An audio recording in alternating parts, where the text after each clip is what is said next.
Tens of thousands of games, hundreds of studios, dozens of hub market partners, an industry-leading hub wallet, and just one API. Hub 88 is connecting businesses to a world of limitless content where the possibilities are endless. Hub 88.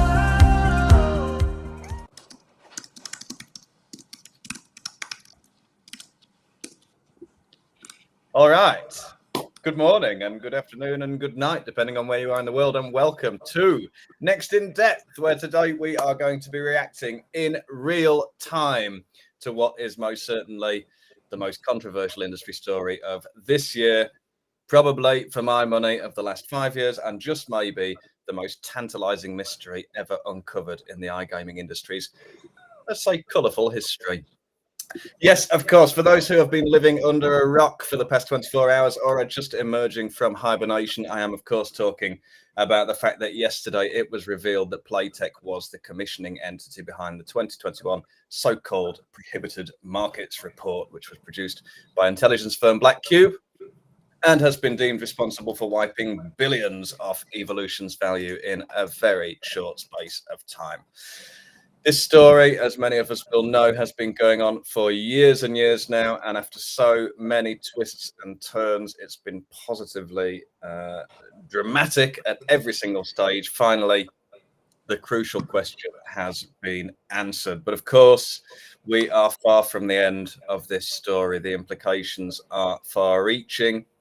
And there's a hell of a lot of road still to go down. So I wanted to bring together some of my incredibly intelligent and knowledgeable and, yes, handsome and charming friends to talk about exactly what has brought us here and, of course, what's likely to happen next. So to do that, I am very pleased to be joined by Next.io's head of investigative content, the journalist who has been at the forefront of this story for years and has been the first reporter to break several of the key steps in the case, not least the revelation of Playtech's name just yesterday. It is, of course, Mr. Zach Thomas-Akoo. Zach, thank you for being here. Thank you very much, Connor. And of course, as you can see, we are also joined by a very, very special guest today. Now, what can I possibly say about our guest that you wouldn't know already? He is absolutely one of the sharpest minds analysing the gambling sector today, a wonderfully incisive writer, a brilliant speaker, and he has been looking closely at both of these companies for, gosh, I wouldn't like to say how long, but let's just say for a good while now. Now, if you're only going to listen to the voice of one analyst on this story, you can take it from me. That voice had better be Paul Leyland. Paul, welcome to the show. Thanks for joining us at such short notice. How are you?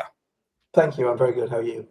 I'm absolutely fabulous. Yes, I'm thrilled to have you both with us. You two are probably two of the best people that we can speak to about this particular story, which, like I say, has seen some incredibly dramatic twists and turns. It's been going on since 2021. It's been a mystery that people have been debating over and discussing behind closed doors for years. Everybody's had their theories. Everybody's, been trying to work out exactly what's going on here. Nobody knew until yesterday. Now, Zach, you've been covering this for an awfully long time, and there have been so many rulings and so many court orders and different judges and different courts and all these different changes for years and years. And finally, you got hold of the name yesterday. What was your reaction? Were you surprised when it was revealed to be Playtech? Yeah, well, thank you very much, Connor. It has been a long time delving in the weeds of the New Jersey state court system, which I think anyone who's used it knows is one of the worst digital systems ever conceived by man. Was I surprised? I think, surprised to get the name? Probably not. I don't think you go to all this effort. And it has been a lot of effort. I think there was even new legal precedents in New Jersey state law being created throughout this case without an eye towards, publicizing it, because that was, I think, really the point of it all. Was I surprised it was Playtech? I think they were a lot one of the top suspects for a lot of people. It's definitely, it's not as much of a shock as it would be if it was some other companies I probably shouldn't mention on here. I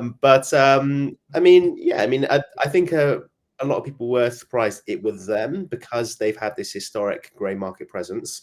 I know that they're considered to be more of a regulated brand now, but you could maybe argue it's a bit hypocritical. It's a bit like throwing stones in a glass house. But yeah, it turns out it was them. So what did I know? Yeah, no, I understand what you mean. I suppose we knew that we had to get a name eventually. I'm not going to comment on whether it was surprising that it was Playtech, but after so many twists and turns, we had this experience for months now where our readers were becoming a little frustrated, I think, because we kept reporting what was happening in the courts, which was the judge has demanded that the name be revealed. And people kept coming to us and saying, well, who is it then? And we kind of said, well, we don't know yet. But of course, yeah, we got the latest judgment was a week or two ago, and it was basically we got to the point where Black Cube were going to be found in contempt of court if they didn't reveal the name. So by that point, it had been through just about every level of that judiciary, and finally, we knew to expect it sooner or later. Paul, were you ready for this? Were you expecting it yesterday? What was your reaction? Well, we wrote a note, so that sort of encapsulates our reaction. I'm not sure. Yeah, I don't know whether I was surprised or not. The story had been going on for so long. So many suspects had been thrown out there. I think we just sort of reacted to the news as we saw it, and that was a degree of disappointment. I'd have to say that the industry has got to this point in this way. Is our main take. We would, without sort of picking one side or another, because I think it's murky and we can go into that. But I think I would agree that this is damaging for the industry, and ideally that sort of damage can and should be avoided. Yeah, absolutely agree, and that kind of echoes what Martin Carlson said yesterday as well, which is that that it wasn't a kind of victim statement. It was more along those lines of, is this really the point that we've got to?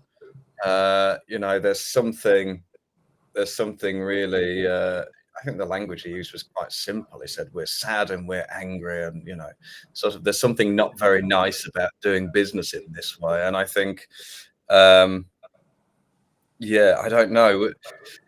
Would it have been less damaging to the industry if it had been, if it had been an investment firm or a hedge fund or a short seller of this kind who was not actually an industry player? I think that's what's kind of taken people by surprise. And from an investment standpoint, obviously this really shook the market yesterday, Paul. I mean, it was in the immediate aftermath. I think Playtech's shares dropped by as much as sort of 35%, and they have recovered a little bit now. What would you say that investors were actually reacting to? I think very often when news like that comes out, there is a sort of automatic visceral reaction. You don't think too hard about it. I think in good old-fashioned stockbroking terms, there were suddenly more sellers than buyers.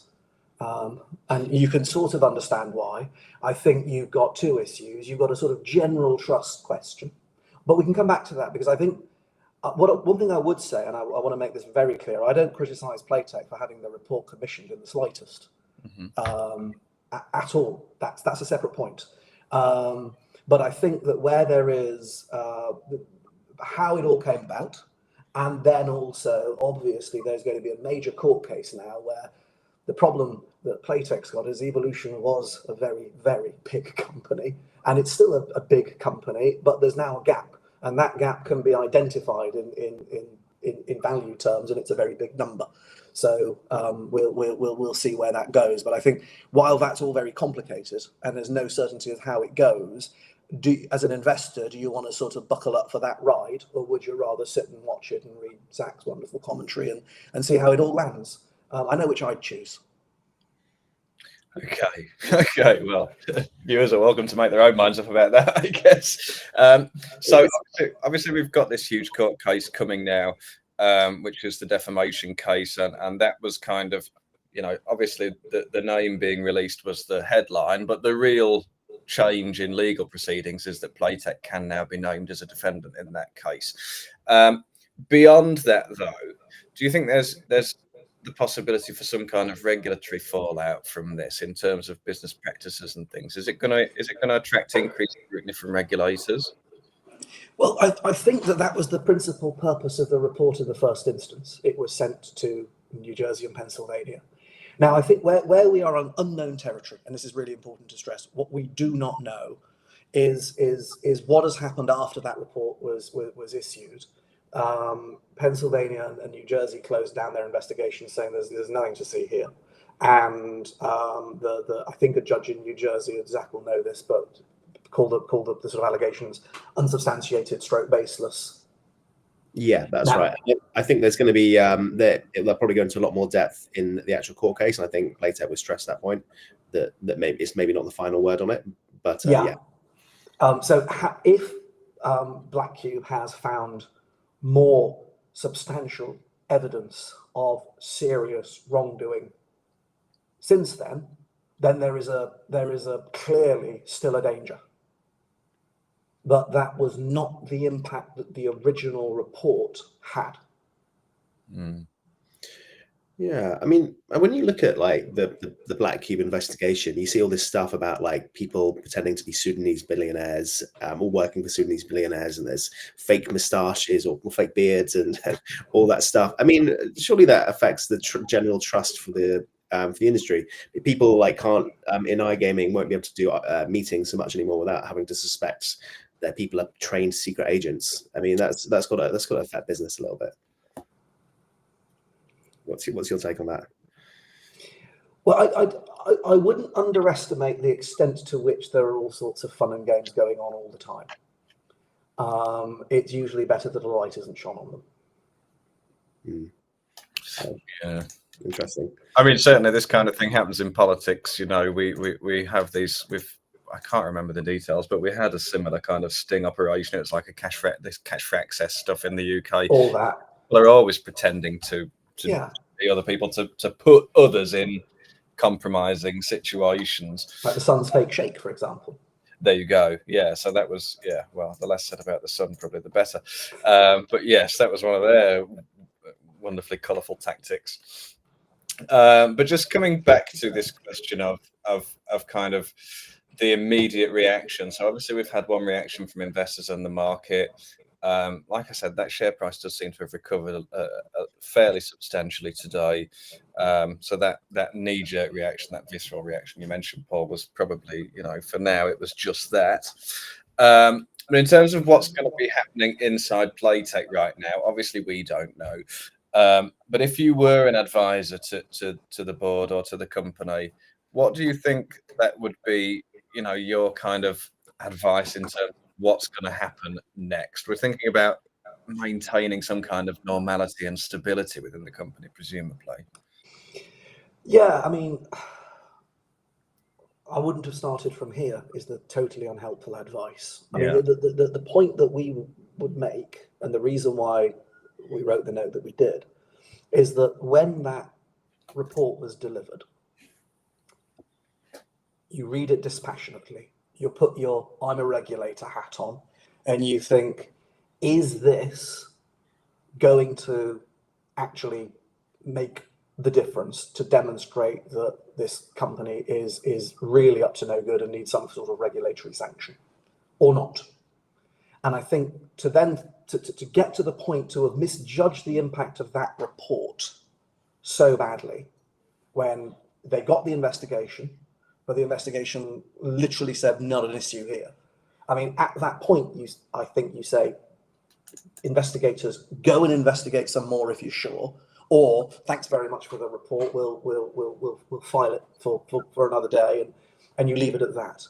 So I think where we are now, I can completely understand, given the rumours that swirl around, why there are more investigations. I can completely understand why Playtech has really no choice but to double down.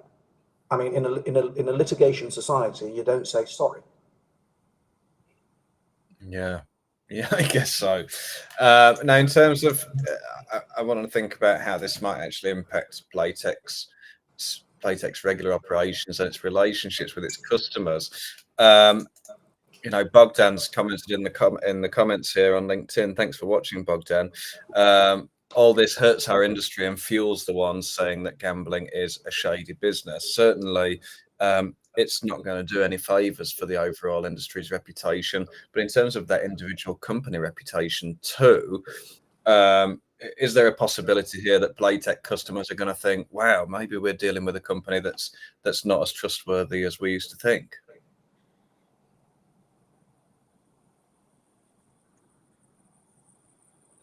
I think there's a difference between behavior that goes on behind closed doors and behavior that comes out into the public. And I guess this is the whole point about why there was such a battle as to prevent this from going public, which is why we entitled our note "It's worse than a crime is a mistake." I don't think really testing the evidence and seeking the evidence for whether or not a competitor is up to really no good is an issue. We're not all playing nicely in the garden here. I think it's and also even the underhand nature of how to get evidence. I mean, that's how you do it. I've got no issue with that. It's more that the failure to land the blow to keep swinging and to put it out there anyway. That's what we think is the mistake. Not getting this done in the first place. That is logical. So I don't think that necessarily does impact hugely what other people think in terms of, oh, you know, they're looking into their competitors and they're seeking commercial advantage on the one hand, but also arguably, and they say so, and I have some sympathy with this, trying to police what they possibly perceive as bad actors in their perception. Totally fine, but you need enough evidence so that at least a judge doesn't call it baseless, you know. Yeah. Fantastic, Paul. I mean, I've got to say, I do quite like, you know, you're quoting Talleyrand. Not a lot of analysts will do that in when they. That's why you're my favorite. Yeah, I mean, it's definitely, I mean, interesting. I mean, like the really big companies, the one that actually probably think strategically about long-term reputation, like, you know, Flutter, you know, people who are thinking in these terms. Will they be privately furious, do you think, or do you think they'll probably just think this is part of the cut thrust? I think that in business and in law, people's emotions shouldn't matter unless it's divorce. And I wouldn't comment on people's emotions. I think the practical implications of this largely revolve around the extent to which the additional evidence that is being sought and possibly being provided stacks up further. That, I think, is what all this revolves around. And had that additional evidence, if it is powerful enough to cause harm, been presented in the first place, we'd all think that was a pretty ugly assassination, but well done. Yeah, so when it comes to the defamation case, are we kind of imagining that the crux of that will come down to, you know, can the report be defended as a fair attempt to highlight what's seen as wrongdoing versus basically were they just trying to, you know, to knock value off their competitor and maybe, you know, cause doubt, let's say. Yeah, so that's going to be the main cut and thrust of the case, you think? But I mean, I think so. I mean, but just also like adding stuff. I mean, there's you know what? I'll carry on. Sorry, it's completely left my head. Completely forgot what I was going to say. That's all right. I think you're absolutely on the money, Paul. As usual, I think that's true. But I also wonder what, you know, moving away from the two companies and what the actual outcome might be for them from an investor standpoint. People already know that gambling and online gambling is a volatile investment space to enter. I can't remember exactly what you said to me last time, but it's not a stock for widows and orphans or something like this. Wonderful turn of phrase. And I feel like this, perhaps in terms of getting more investment into the sector, this is probably, you know, another indication that, wow, not only was it volatile to start with, this can get really volatile really quickly. Do you think there's a case that this kind of thing will put people off investing in the sector in general? Well, I think, and you know, we mentioned it in the note quite deliberately. You've got this running parallel with the historical Entain case. And I think that the problem is whenever the industry as a whole sort of breathes a sigh of historical, something rather present pops up. But I think you can, to some extent, cherry pick. I mean, it's not beyond the wit of investors to screen for those companies that are more or less likely to attract this sort of thing. And there is a fairly clear dividing line there, albeit it is made less clear by attempts to globalize, attempts to become omni-channel, that you then acquire risk. But you've got to trust the management teams to manage that risk. But I think that you can sort of create a spectrum of companies that are more likely than not to have skeletons or create problems. But you can't, in this sector, unfortunately, say here is the place that is a completely safe space. I think you can say that here is a management team that is cleaning things up as best as they possibly can and have probably found all the mines, but you only need to step on one. Yeah. Now, I wonder if you mentioned the Entain case, which is, as you say, it's happening in parallel. I was going to ask you if the industry's seen anything kind of comparable to this in the past, in your experience. Is the Entain case, in terms of its scale and reputational damage and potential implications, is that the closest comparison you think in terms of a major case like this? I think the Entain case at the moment appears to be very firmly in the rearview mirror for the industry as it is now, and that is an enormous difference. As an investor, you can think that was then, this is now, that is something I can read in the newspaper that I don't have to worry about my investments. And if something transpires that says that this is a present issue, that is a completely different, but no one's suggesting that. No one thinks it's going to happen. And we know that Entain has been in great pains to sort itself out and been through lots of management changes, lots of procedural changes, and board changes to do that. So I think that is therefore not comparable. I think that there is an enormous difference between present management sticking to present things versus past management being found to do past things. And I can't think, I mean, I've been doing this for 25 years now, I can't think of any parallels as such. There's always lots of shenanigans, but what I miss about the old industry is that it was very, very good at keeping a lid on its more spicy stuff. It understood how not to do this in public. You know why? And that was a very valuable trait. Because Zach wasn't working at that time. But unfortunately, he just digs and digs. It's a lot bigger. Yeah. It's a lot bigger. Well, yeah, I mean, maybe like tying together some of the, some of what you were saying with investment stuff. I mean, do you think potentially this might be change how investors are pricing grey market risk, maybe historical grey market risk, but present grey market risk? I mean, there's one of the big themes of the industry that it's moving to a more delineated world of black and white. Do you think, and the cost of grey is going up, do you think this makes grey more expensive? I'm not sure. I mean, for my sins, I built a DCF model for online gambling that specifically inputted grey market risk as a risk factor in the cost of capital back in 2005, because it was fairly obvious that have the money, but it comes with a whole bunch of risks, and that needs to be factored in. I don't think that's changed enormously. I think it goes in and out of fashion with news flow, but I would go back to the point that as things stand right now,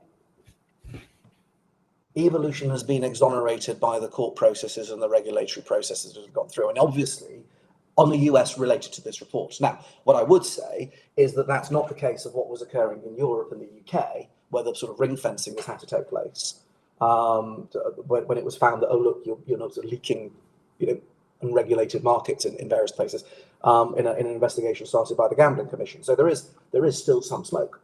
But I think that there is a difference between an industry that has got sort of shoddy systems and controls adjusting to higher regulatory scrutiny. And I think B2B is a few years behind B2C. But I mean, read some of the horror stories in the Gambling Commission's cases against household names, 2017, 18, 19, 20. And this is a process, and it's a process that people understand. I mean, that all industries grow through it. I think there's a real danger that you sit in the gambling industry and you read all the bad press and you focus all the bad stuff and you think that, are we the baddies? Is this really grubby? And then you read about various scandals in various other industries and you think, no, actually, this is normal. I think that the difference is it systemic and is it improving? And are there bad apples and are they being rooted out? And to some extent, I think this is where the Playtech approach is the right approach in principle. If there is a bad apple, then it is the industry which is best placed to root it out. Because one of the problems with a lot of online gambling regulators is they've not been doing this very long. They don't have an investigative capacity, or it's stretched too far. The likelihood of someone sitting in Pennsylvania or New Jersey working out, money laundering that might be occurring somewhere else is quite low. And if it is occurring, then if the industry is policing itself, then that's a good thing. Rather than sitting back and letting this fester and then having a regulator find it, or worse, having some external party find it and say gambling is doing this, rather than gambling is mostly good and self-policing. That's why I think in principle, this is the right thing to do, but it's got to land, and it hasn't landed yet. Might never land. It's really interesting. Yeah, I think for all the kind of semi-celebratory commentary that we get from Evolution about how it's fighting the good fight and pleased to be able to take the case forward and secure justice. Ultimately, their point of view is basically this has been bad for everyone, and you can note the share price drop in Playtech as that kind of investor fear set in. There wasn't, as far as I could tell, a corresponding uptick in Evolution stock. Just because it's got this sort of partial victory at this particular procedural stage of the case. It's still the more people talk about this topic, the more investors are focusing on this grey market activity. Let's say, well, especially if the case when it goes if it goes trial, because I think maybe they might be incentivized to settle. But if it is about player Evolution going to bring up historic Playtech grey market activity, if it becomes like litigating like the entire history of both companies' grey market presences, I mean that's got to be really bad for this, especially if it gets like some more mainstream attention. Well, I think there's a key point here as well, that grey market is a bit of a euphemism, and broadly speaking, there's no problem with grey markets. Okay, what a grey market means is that the law isn't clear. The key here and the focus here should be on: are there any actual black markets, not grey, and/or are there processes in terms of clients and payments and things like that that are illegal, not just that's a bit spicy, but illegal. So it's often the process of moving money around and KYC and that kind of thing that becomes critical here. I think that's why I think that sort of broad brush sort of grey markets, that the old risk that people thought they understood was that you might get a bit of enforcement here or you might get a change of law there. It's not about that. It's about deep operations management, and that's something that the Entain case highlights. That's a bribery case. It's not an online gambling is illegal in Turkey case. I mean, obviously that's linked, but it's a bribery case. And that's one of the things that we've been banging the drum about for a very long time.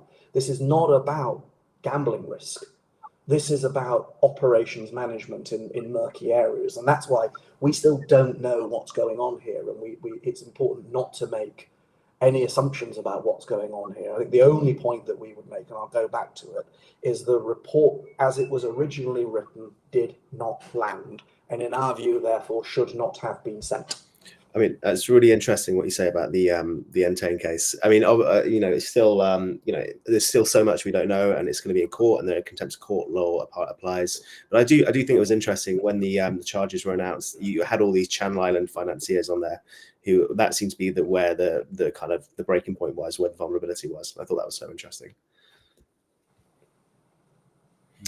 I think we've got a comment on the chat, Connor. We have, but I would point out that actually, I'm going to leave that comment there because you can look at what the comment was at the time and what they're referring to. I don't think they've got that quite right, but yeah, I'm going to leave that one. So what I would like to think about is kind of next steps in terms of both companies and what's really going to happen. Obviously, we don't know exactly what's going to happen. I believe, Zach, Evolution said that this case is likely to go on throughout 2026. Is that right? Yeah, 2020. I mean, I think look how long it's taken just the discovery process to be over. I mean, the idea that the end is anywhere near in sight. I mean, this is like US litigation. It can go on for ages. So I think yeah, that's exactly what I was going to say. I totally agree. I think it's only sort of 14 months until the end of 2026 now. I really highly doubt that if this were to go all the way through the courts, that it would get to any kind of resolution by then. Paul, obviously, we haven't got a direct precedent or a comparable situation per se. This is quite unique. Something can't be quite unique because unique is an absolute. It's unique.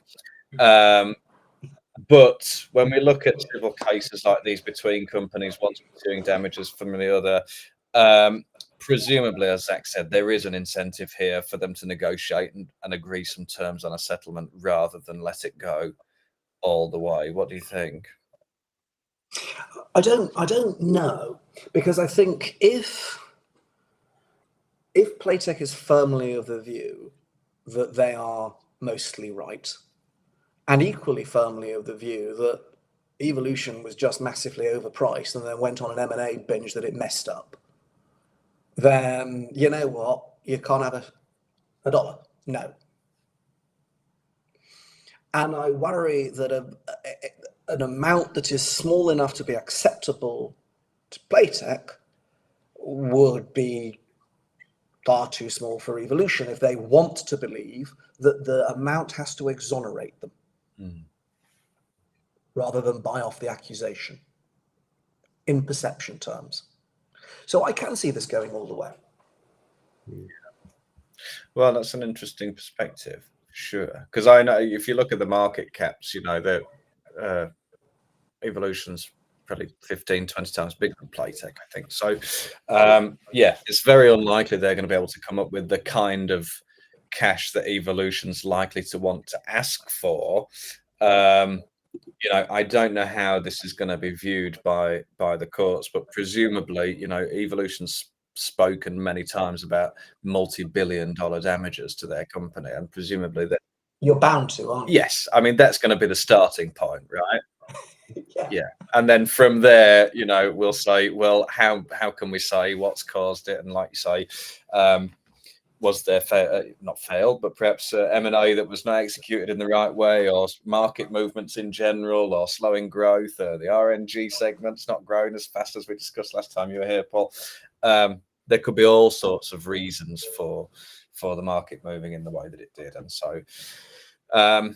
Yeah, I think what's tricky for investors now to price in, and what's tricky for obviously management to come to terms with, is just the inherent risk associated with all that. If, like you say, if each of the sides is kind of staunchly convinced of its own position, it really could drag on, couldn't it?